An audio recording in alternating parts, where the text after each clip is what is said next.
Alright everybody, Nick from NK Landscaping here. We're going to be going out and grabbing some silt fence. I have to put some silt fence along the property up there. And then we need to get some diesel for the transfer tank. We're running low.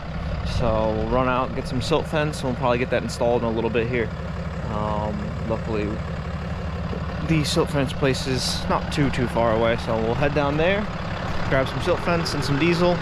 And then we'll come back and get it installed before the rain comes a little later today. You can see it's pretty foggy and nasty out. Oh, my favorite time.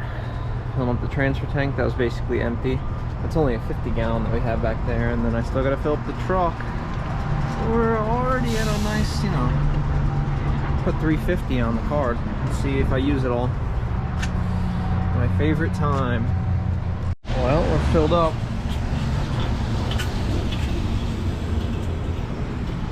Not quite 350, but still. Alright, so we're here at ESP, Cold Spring, New York, picking up the silt fence. This is where we come when we need bulk materials for projects like pipes and things.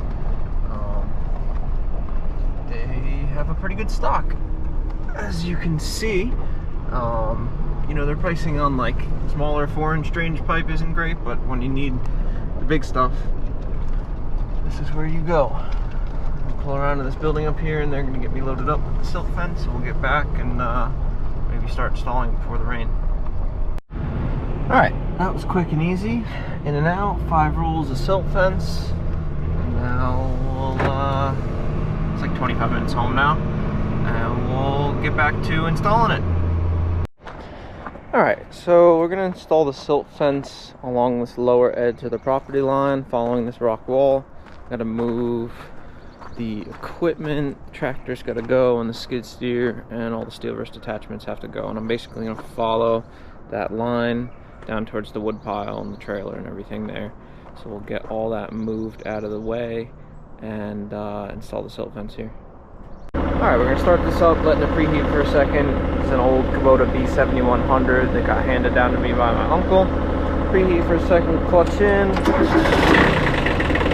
Nice and easy. This thing always starts right up. It's a fantastic old little piece of equipment that we just use for York raking.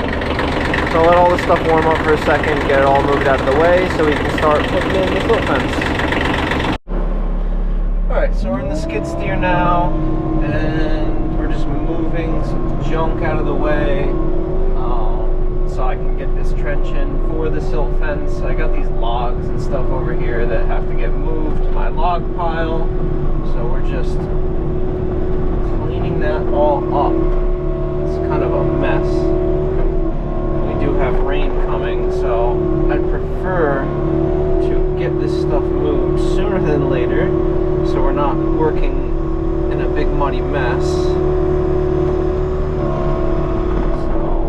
move all this junk out of the way. It's just gonna go up the hill.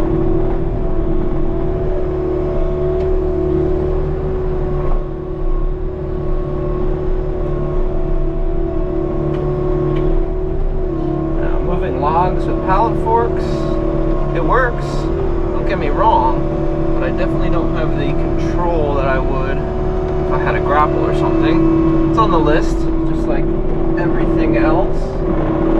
But as most people know, skid steer and excavator attachments are quite expensive, and we have been buying a lot of stuff lately.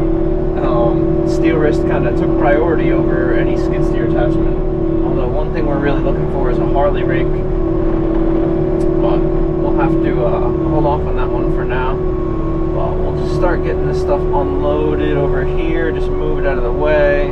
I'll tidy that pile up with the excavator when I have a chance.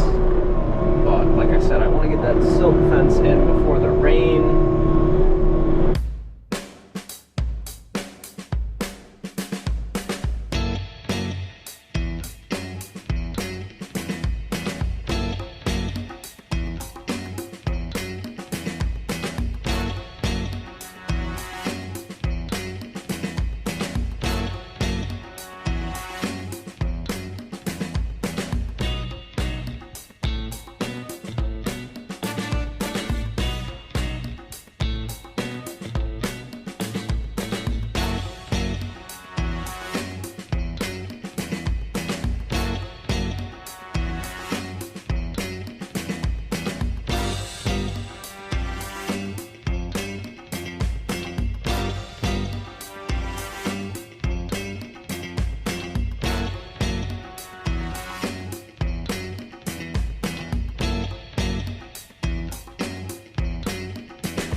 everything is moved down there, except for the couple of steel rust attachments. So I'll do that real quick, and then we'll get to digging. Alright, so I'm starting my trench for the silt fence. I'm basically just digging down about 6 inches. I know it's a little steeper on that side just because I'm in this drainage ditch, but I'm basically going to continue down, digging like a little 6-inch trench down along towards the wood pile there, and that'll be what I'm going to sit my silt fence down in, and then I'll backfill this dirt along the front side of the silt fence just to kind of set it in place, so any water that comes in off the hill, it's the silt fence and it'll catch the sediment, and then down there I'll kind of create a catch trap for it. So I'll put you guys on time lapse so you can see me digging this.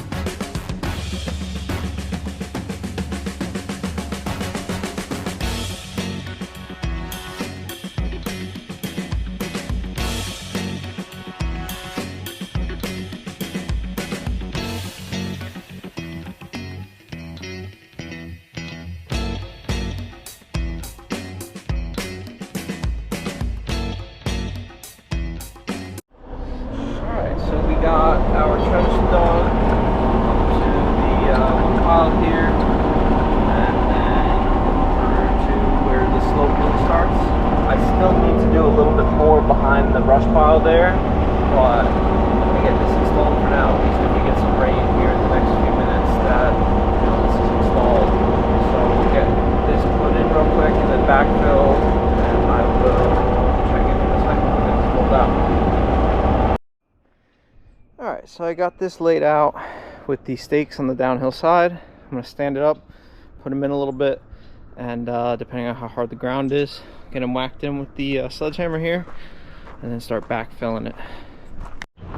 Okay, all 200 feet of silt fence are in.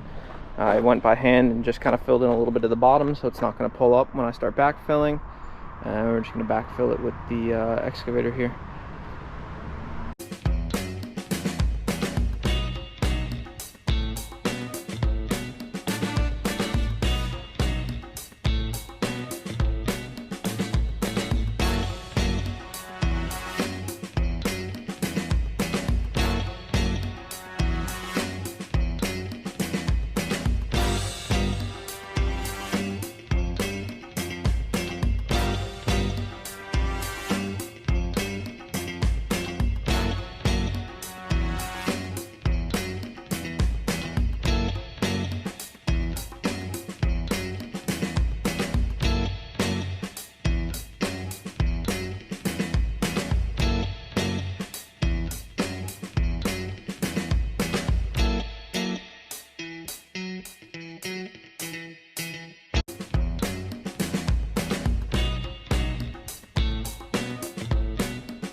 Well, silt fence is fully installed now. I got it all spread out and tracked in along the edges, so it's nice and sturdy. Alright, thanks for watching today, guys, and see you on the next one.